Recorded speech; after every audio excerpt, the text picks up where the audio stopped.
আসসালামু আলাইকুম। সবাইকে স্বাগত জানাচ্ছি। আমি নাসরুল হাসান তন্ময়। শুরুতে বিআরবি কেবল সংবাদ শিরোনাম জানিয়ে দিব সর্বশেষ গুরুত্বপূর্ণ আপডেট সংবাদ। শুরুতেই শিরোনাম। বারবার কারা নির্যাতনেই মাখনের মৃত্যু হয়েছে বলে অভিযোগ করেছেন বিএনপি সিনিয়র যুগ্ম মহাসচিব অ্যাডভোকেট রুহুল কবির রিজভী। এরপর জানিয়ে দিব জামাতের সর্বস্তরের জনশক্তি বন্যাত্মদের পাশে রয়েছে।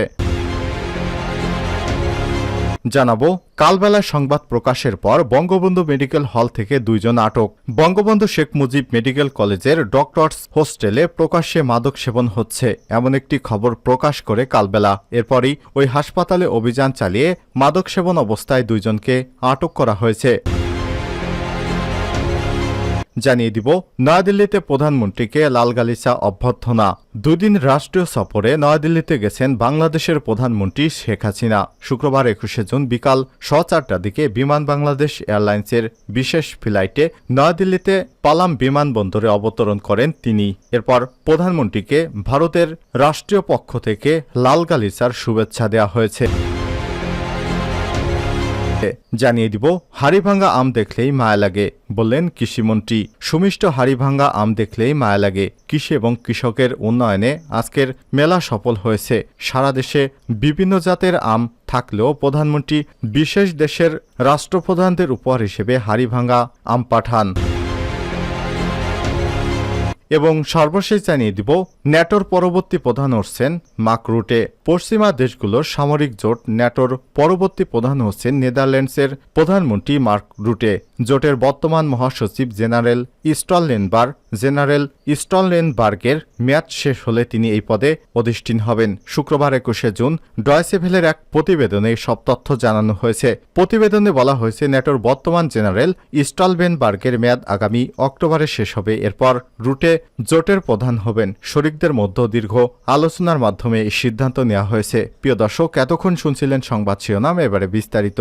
তবে তার আগে অনুরোধ থাকবে, আপনি কোন স্থান থেকে আমাদের সংবাদটি দেখছেন কমেন্ট করে জানিয়ে দিন এই সংবাদ সম্পর্কে আপনার মূল্যবান মতামত। প্রিয় দর্শক, আপনি যদি আমাদের চ্যানেলে নতুন হয়ে থাকেন, ভিডিওটি দেখতে দেখতে চ্যানেলটি সাবস্ক্রাইব করে রাখুন, যাতে করে আমাদের লেটেস্ট আপডেট সংবাদগুলো সবার আগে আপনার কাছে পৌঁছে যায়। এবারে বিস্তারিত। বারবার কারা নির্যাতনেই মাখনের মৃত্যু হয়েছে অভিযোগ রিজভীর।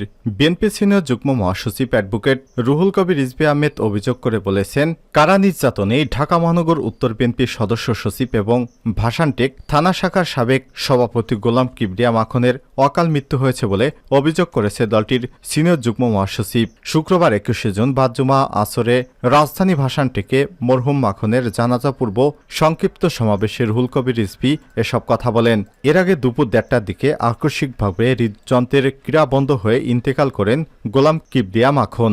রুহুল কবির রিজভী বলেন, গণতন্ত্র পুনরুদ্ধারের আন্দোলন পালন করতে গিয়ে মাখনের উপর সরকারের ভয়াবহ নিপীড়ন চলে। একাধিকবার মাখনকে কারা হেফাজতে নিয়ে তারপর পুলিশ তাকে অমানসিক নির্যাতন করেছে। এ কারণেই মাখনের অকাল মৃত্যু হয়েছে।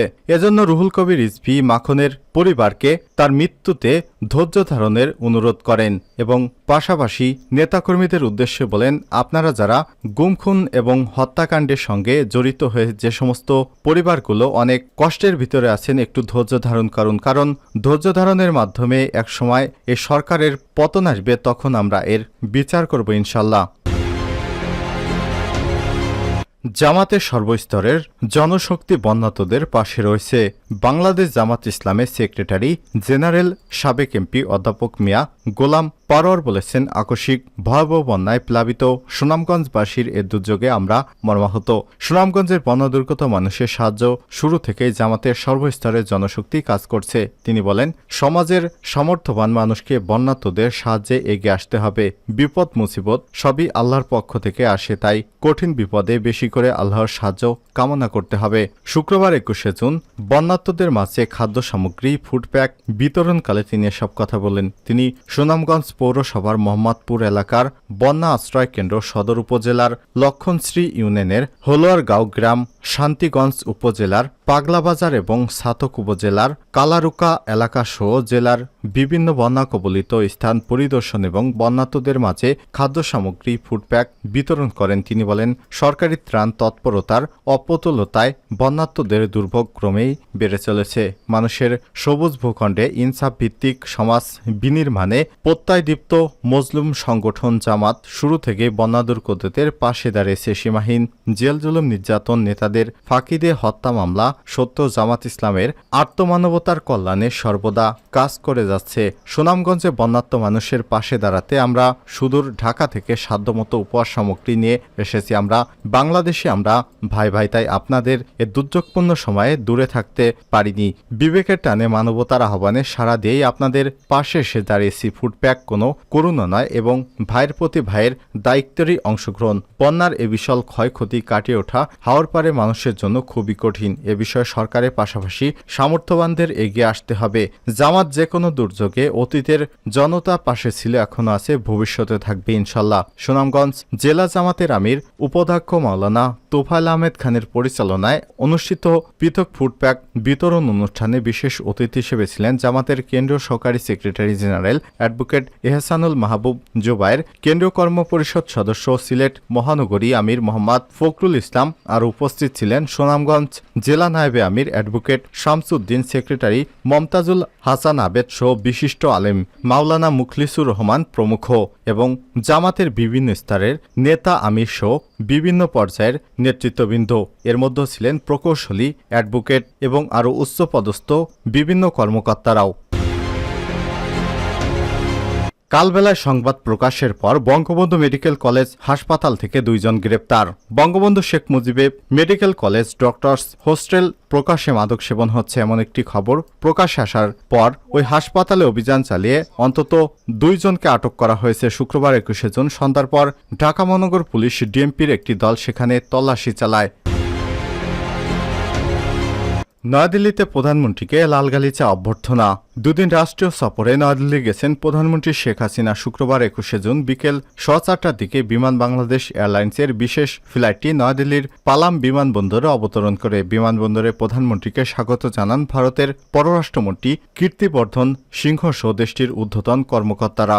এ সময় লালগালিচা অভ্যর্থনা দেওয়া হয়। পরে স্থানীয় নৃত্যশিল্পীরা ঐতিহ্যবাহী নাচগান পরিবেশনের মাধ্যমে বরণ করা হয় প্রধানমন্ত্রীকে। এর আগে আজ দুপুর 2টায় প্রধানমন্ত্রীকে বহনকারী বিমান বাংলাদেশ এয়ারলাইন্সের একটি ফ্লাইট হজরত শাহজালাল আন্তর্জাতিক বিমানবন্দর ত্যাগ করে।